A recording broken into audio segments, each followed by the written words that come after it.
Salut tout le monde, c'est Sandria. Aujourd'hui on se retrouve pour le lancement d'une nouvelle mini-série de vidéos que j'avais envie de faire depuis tellement longtemps sur ma chaîne et que je repoussais toujours au lendemain parce que ça m'a pris tellement de temps et je savais que ça allait me prendre tellement de temps et que je voulais faire à la perfection que du coup je le repoussais toujours au lendemain. Mais voilà, j'ai décidé de le faire et comme vous pouvez le voir au titre et aussi selon ma tenue qui le crie juste un tout petit peu, on va parler mariage. Donc dans la première vidéo de cette série, ça va être tous mes conseils, toutes mes astuces, non seulement beauté mais aussi pour être zen, pour passer la meilleure journée que possible et rester joyeuse et profiter de cette journée qui devrait être une journée inoubliable et aussi unique et spéciale. Deuxièmement, on va parler coiffure, cheveux, mes conseils et astuces pour avoir les cheveux qui ne bougent pas et être sûr qu'ils soient le plus beau que possible, et je vais aussi vous montrer bien sûr un tutoriel. Et finalement on parlera maquillage, donc l'un dit pas là mais l'autre, et je vais vous donner donc mes conseils pour un maquillage parfait pour qu'il soit pris en photo, parce que les maquillages de tous les jours et les maquillages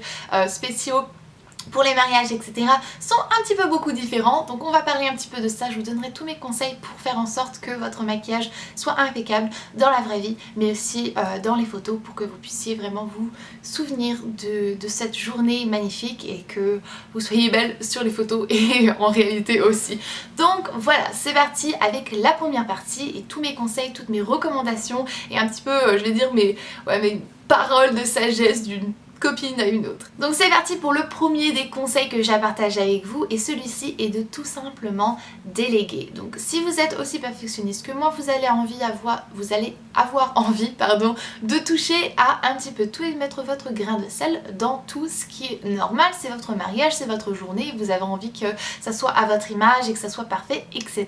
Et la plupart du temps c'est toujours mieux quand nous on le fait. Le seul problème c'est que vous n'allez vraiment pas avoir le temps, et en tout cas j'espère que vous n'allez pas avoir non plus envie d'être préoccupé par la façon que les couverts sont placés et si les serviettes sont pliées de la façon que vous aviez envie qu'elles soient pliées. Honnêtement le mieux c'est de profiter de la journée, de se laisser un petit peu pouponner, de prendre soin de soi, de rester dans l'univers des robes et des ongles et des rouges à lèvres et des fleurs et de je ne sais quoi, et de vous occuper que de vous. Déléguer, trouver une personne de confiance, que peu importe la personne, que ce soit votre beau-frère, votre soeur, votre frère, votre mère, votre tante, peu importe, une personne que vous savez et on va dire méticuleux et perfectionniste et qui va vraiment prendre en charge les petits détails que vous chérissez et qui vont faire en sorte de vous faciliter la vie et de pouvoir vous permettre de prendre soin de vous et de profiter de cette journée avec votre futur mari. C'est tellement important parce que honnêtement vous allez le regretter. Si jamais vous êtes en train de faire attention à tous ces petits détails, vous allez regretter de ne pas vous être assis à côté de votre mari, à côté de votre futur mari ou à côté de votre soeur qui est votre demoiselle d'honneur ou je ne sais pas quoi, et de profiter de l'instant et de cette journée inoubliable et si importante. Donc chérissez ces moments-ci, laissez tomber les serviettes et les couverts et les petits cupcakes ou je ne sais pas quoi, juste profitez au maximum et laissez une personne de confiance régler ces petits détails, ces petits problèmes qui pourraient survenir. La deuxième des choses, c'est le fait que lorsqu'on va se marier, on a envie bien sûr d'être rayonnante, d'être belle et de se pouponner un peu plus. C'est souvent la raison pour laquelle on passe par la case esthéticienne, faire des soins de peau, du visage, etc. C'est normal, je le comprends parfaitement. Le conseil que je vous donnerai, et ça s'applique aussi si jamais vous avez envie de faire votre coiffure par un coiffeur et aussi votre maquillage par une esthéticienne ou une maquilleuse, c'est de faire un test avant, donc plusieurs semaines avant, parce qu'on ne sait jamais ce qui pourrait arriver. Premièrement, si vous avez envie de faire un soin de peau, qui sait, vous pourriez faire une réaction allergique et vous retrouver avec un visage qui a triplé de volume le jour de la cérémonie de votre mariage. C'est pas top glamour et pour les photos ça le fait pas. Donc moi mon conseil c'est de faire vraiment le test de ce soin-ci 2 semaines avant, de voir comment vous réagissez, de voir si jamais ça vaut vraiment la peine en plus de le faire le jour de votre mariage ou la veille de votre mariage. Et si jamais il n'y a aucun problème, si vous aimez bien ce soin, alors faites-le la veille ou le jour, peu importe, mais faites quand même un test. C'est pareil pour les cheveux et le maquillage. Si vous avez envie de laisser faire quelqu'un, et ça honnêtement c'est un de mes plus grands conseils aussi, c'est de laisser faire un professionnel pour vos cheveux et le maquillage et les ongles etc, parce que ça va vous retirer un poids en plus des épaules et c'est bien mieux de laisser quelqu'un nous pouponner un petit peu et laisser quelqu'un qui s'y connaît normalement faire ce que nous on ne connaît pas plus que ça. Mais voilà, si vous avez envie de faire ça,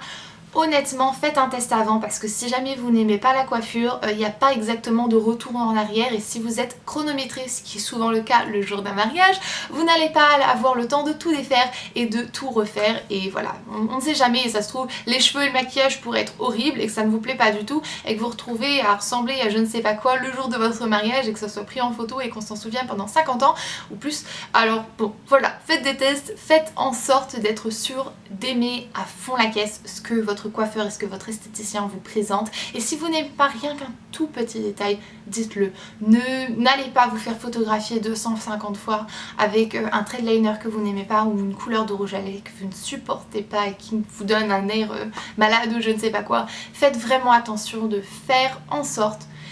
d'aimer à fond ce que vous aimez parce que voilà, vous pouvez peut-être penser que c'est qu'un détail mais honnêtement quand vous allez vous voir 600 fois sur les photos et que c'est les photos que vous allez accrocher sur votre mur etc.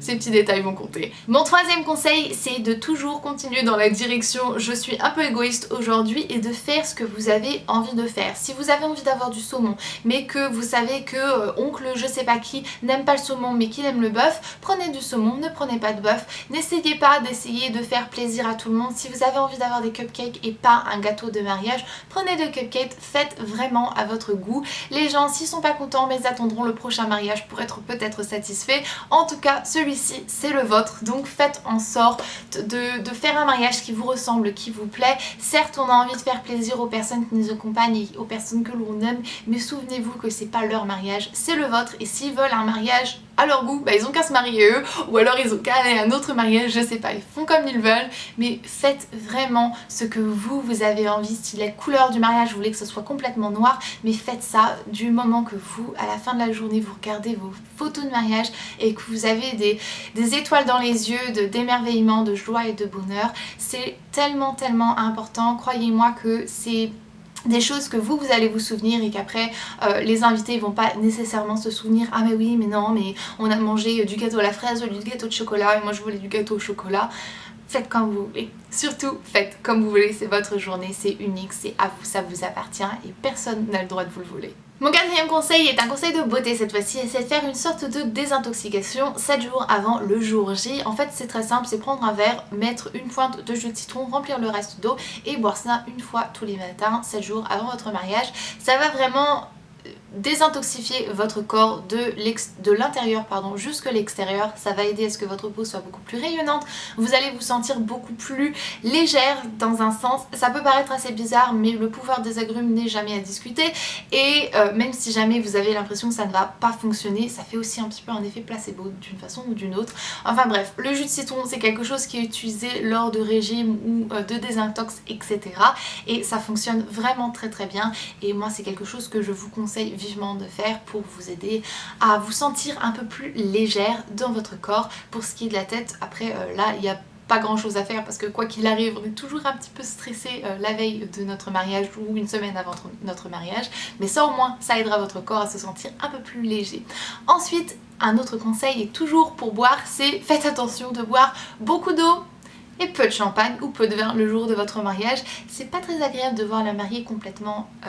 pompette et croyez-moi que vous allez sûrement être en train de courir dans tous les sens, transpirer parce qu'une robe de mariée, j'en ai déjà porté une, c'est lourd et c'est très chaud et c'est très épais, donc faites attention de bien vous hydrater et de pas faire, je sais pas, tomber dans les pommes ou je ne sais pas quoi, une déshydratation, et ne pas trop boire d'alcool parce que si jamais vous pensez que vous avez une tolérance assez importante, croyez-moi que lorsque vous êtes complètement déshydraté et que vous n'avez pas beaucoup mangé le jour, c'est fort possible que votre tolérance soit un peu plus affaiblie. Donc voilà, mon grand conseil, boire beaucoup d'eau et trouver quelqu'un qui sera prêt à lever votre robe quand vous aurez besoin d'aller faire pipi. Mon dernier conseil c'est la photographie et les photos que vous allez faire ce jour-ci et je pense que c'est un des conseils les plus importants parce que le jour de votre mariage, les quelques heures que vous allez être dans votre robe avec votre mari autour des personnes que vous aimez le plus dans votre vie va être très court et vous voulez absolument